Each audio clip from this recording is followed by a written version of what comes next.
안녕하세요. 집에서 바쁜 여자입니다. 오늘은 제가 예전에 읽었던 책을 소개해 드리고요. 이 책에 공통점이 있어서 저도 조금 공감하는 부분이 있습니다. 그래서 그런 거에 대해서 얘기를 좀 하겠습니다. 제가 예전에 솔비친의 엄마표 영어 연수 책을 쓰신 이남수 씨 강의를 보고 처음 엄마표 영어를 시작했다고 그랬잖아요. 그리고 그분이 쓰신 처음 이 책을 제가 구입해서 봤었습니다. 지금도 제일 소중하게 생각하는 책인데 요 책에서도 보면은 솔비치니까 중학교 올라가서 자퇴를 합니다. 왜냐하면 이제 얘가 제일 처음에 제가 이 책을 읽었을 때는 애가 공부는 못했나 보다. 그러니까 엄마가 유명해지고 나니까 또 학교 영어 성적이 못 나오고 성적이 못 나오면 조금 이게 그렇잖아요. 그래서 간뒀나 보다. 하지만 뭐 영어는 잘했으니까 제가 영어를 좀 본받아야지. 그런 마음으로 읽었던 것 같습니다. 그리고 또 제가 또 예전에 읽었던 책인데 산골 소년 영화만 보고 영어 박사되라는 책이 있습니다. 나기업이라는 학생이에요. 지금은 어른이 됐겠죠. 예전에 제가 읽었으니까. 근데 요 책에서도 보면은 산골에 삽니다, 얘가. 근데 이제 영어 DVD를 보고 그렇게 공부를 해서 영어를 엄청 잘하는 아이였습니다. 그리고 얘는 DVD나 뭐 시티콤이나 이런 걸 보고 뭐 거의 많은 것을 대사를 다 외워버렸다고 합니다. 그만큼 영어 DVD 보는 걸 좋아했었습니다. 그래서 요 제목대로 영화만 보고도 영어 박사가 될 수 있을 만큼 영어를 아주 잘했었습니다. 근데 요 학생도 공통점이 중학교 1학년 1학기 때 학교를 자퇴하게 됩니다. 자퇴를 하게 되는데요. 이렇게 나기업 책 첫 표지 여기 소개하는 글을 제가 한번 읽어드리겠습니다. 2005년 초등학교를 졸업하고 중학교에 입학했으나 입시 위주의 공교육의 해이를 느껴 1학년 1학기만 다니고 그만두었다. 그 뒤 홈스쿨링으로 1년 만에 중학교, 고등학교 검정고시를 패스했다. 지금까지 그 흔한 학원 한번 다닌 적도 가회를 받아본 적도 없으며 5살 때부터 집에서 만화, 비디오와 영화를 보면서 영어 실력을 쌓았다. 지난 8월에는 2개월간의 준비만으로도 토익 시험에서 950점을 받았다. 2007년 14살의 토익 시험과 영어 면접을 거쳐 한남대학교 린튼 글로벌 칼리지 최연소 합격자가 되었답니다. 한남대학교 린튼 글로벌 칼리지는 국제 전문가를 양성하기 위해 설립된 단과대학으로 전 과목을 원어민 교수가 영어로 강의를 한다. 전공은 글로벌 커뮤니케이션 앤드 컬처이다. 혼자 동영상을 보고 연습해서 익힌 첼로 솜씨도 수준급이며 한때 지역신문의 컬러니스트로도 활동했다. 자, 이 친구도 중학교 때 자퇴를 하고요. 이 친구도 중학교 때 자퇴를 했습니다. 그리고 또 영어는 또 엄마표 영어를 했었고요. 왜 공통점이 뭐냐면요. 이 친구도 중학교 때 이제 영어를 막 잘하니까 원어민 선생님들이 학교에 이제 원어민 선생님들이 계시잖아요. 영어를 정말 잘한다. 뭐 미국에서 살다 왔느냐. 그리고 또 뭐 원어민 친구들도 너가 영어 제일 잘한다. 영어에는 누구보다 지지 않는 그런 실력을 갖고 있었는데 학교에서 시험을 칩니다.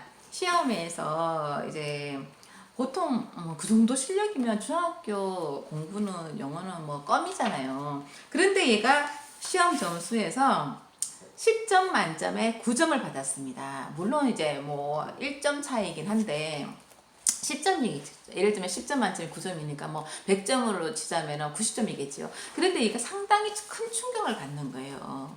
왜냐하면 영어에 대해서 너무너무 자신이 있었는데 중학교 1학년 영어 시험은 그래 어려운 게 아닌데 또 예를 들면 점수가 그래 놓으니까 애가 너무 좌절스러운 거죠. 저도 그런 경험이 있습니다. 영어에서는 뭐 처음에 이 지역에서 되게 좀 유명도 하고 잘했었는데 시험을 쳤을 때 100점을 안 맞아왔을 때 이게 엄청 자존심도 상하고요.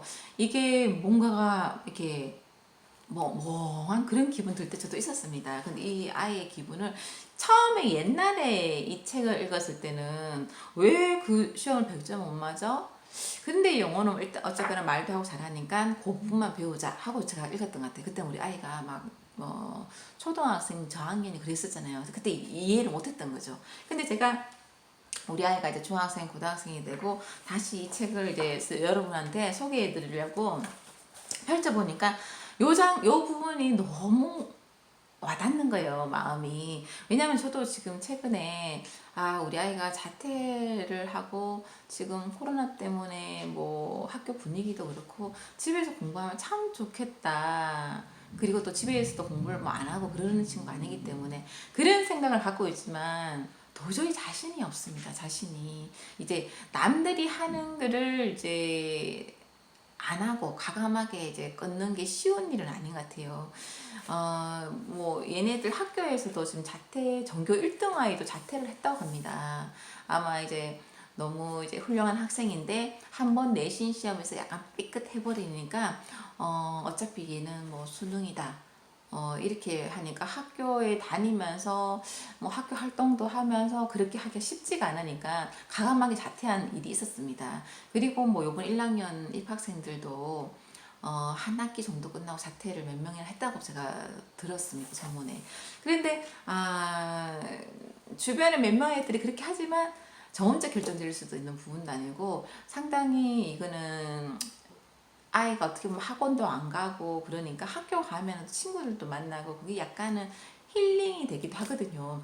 그래서 용기가 없어서 자퇴는 못하고 그런데 제가 오늘 다시 이 책을 보니까 이 부모님들이 대단한 것 같아요. 지금 현재는 입시 뭐 아이들을 뭐 이제 뭐 유리한 방향을 하기 위해서 자퇴를 이제 하시는 분들도 많습니다. 시키는 애들도 많습니다. 그런데 이 당시만 해도 엄청 옛날이잖아요. 보통 한 20년 전 그때쯤인데 이때 만약에 20년 다 돼가지고 그때쯤에 만약에 이렇게 자퇴를 했다 하면은 인식이 어떠냐면요. 제가 옛날에 대학교 때 예를 들면 뭐 미팅을 하거나 하면은 아이가 그 사람이 대학생이에요. 근데 고등학교 어디 나왔어요? 물었을 때 검정고시 쳤어요 하면은 얘가 옛날 학교를 다닐 때 좀 놀았나? 좀 뭔가 문제 있는 거 아닌가? 딱 그렇게 느끼는 시대였습니다. 그 당시에 부모님들이 자퇴를 시키고 영어 공부를 더 열심히 이제 자기 하고 싶은 방향으로 놀면서 이렇게 시키면서 또 뭐 그렇다고 해서 유명한 우리가 생각합니다. 스카이대 그런 거 아니어도 그 영어로만 하는 그 뭐 그런 대학교에 보내서 아이가 영어를 마음껏 할 수 있고 또 최연소로도 대학 입학시키고 이렇게 할 수 있는 게 참 어머니들이 대단한 용기인 것 같습니다. 저도 우리 아이들을 키우면서 어떻게 보면은 남들이 다 하는 방향 아니고 엄마표로 했다는 게 참 큰 용기가 필요했는데 이 어머니들은 더 대단한 것 같습니다. 제가 예전에 읽었을 때는 그래도 학교 성적이 안 나오니까 뭐 그랬나 보다 뭐 이렇게 이 정도 단순하게 생각했는데 제가 이 마음을 알 것 같습니다. 왜냐하면 제가 어느 순간부터 이제 입시에 관련된 영어를 할 경우에는 굳이 그만큼 하지 않아도 된다. 이제 예를 들면 지금부터는 입시 위주로 하면 당시 예전에 늘 하던 엄마표 영어를 멈춰버리는 상태잖아요. 만약에 제가 과감하게 아이를 이제 학교를 그만두게 하고 만약에 홈스쿨링을 이렇게 한다면은 아마 영어를 더 자연스럽고 그 좋아하는 DVD도 마음 편하게 볼 수 있게 하면서 하면 얼마나 좋을까. 제가 오늘은 이 부모님들이 상당히 부러우면서 그렇게 용기를 못 내는 제 자신이 조금 마음도 아프고 그런 하루였습니다. 날씨도 오늘 무척 흐려요. 비도 오고요. 어머니들이 초등학교 어머니들도 이런 거 고민하시는 분들이 있는 분을 제가 만나봤거든요. 그 아이는 거의 책을 너무 좋아합니다. 책을 너무 좋아하고 제가 그 아이를 미술을 가르친 적이 있었는데 여러 지식이라든지 좀 상당히 똑똑한 아이였어요. 물론 뭐 초등학교 3학년이었는데 하지만 그 초등학교 때는 물론 학교에 가서 친구 관계라든지 여러 가지 또 배우고 또 익혀야 되는 것도 많잖아요. 근데 그 어머니가 아이가 남들보다는 더 잘하고 뭔가가 좀 이제 책에 더 빠져 있게 하고 싶고 좀 편안하게 또 학교에서 뭔가가 조금 초등학생이지만 시험 점수가 나오면은 애는 이만큼 뛰어난 아이인데 거기에서 뭔가 약간 스트레스도 받아지고 그거를 아예 귀를 막고 안 보고 이렇게 생활하는 게 쉽지가 않습니다. 학교를 다니면 이제 경쟁을 해야 되니까 얘의 실력을 더 높일 수 있고 더 잘할 수 있게 할 수 있는 방법이 있는데도 그쪽으로 따라가다가 뭐 자꾸 삐걱삐걱 하게 되니까 엄마들이 그런 고민을 하는 것 같습니다. 물론 이제 아이가 학교를 안 갈라 그래서 막 학교를 간두고 이런 아이도 있겠지만 저도 이제 엄마표 영어를 해보고 엄마표로 이제 공부를 하다 보면서 이렇게 했을 때 예를 들면 더 편안하게 갈 수 있는 방법이지만 물론 이제 더 엄마가 철저하게 계획을 세우고 해야겠지만 학교를 다니면서 내가 하고 싶은 교육 방향으로는 못 가는 부분이 있습니다. 그런데 가감하게도 못 간두고 또 그런 거 생각해 보면은 이제 지금 와서 제가 또 이거 10년 전에 훨씬 전에 샀는 책인데 다시 보니까 이 부모님들이 참 훌륭하시다 그런 생각이 듭니다. 그래서 여러분들도 책을 읽을 때 그때 봤을 때 느낌이랑 그리고 또 책을 가지고 있다가 몇 년 뒤 봤을 때 제가 또 경험을 해보잖아요.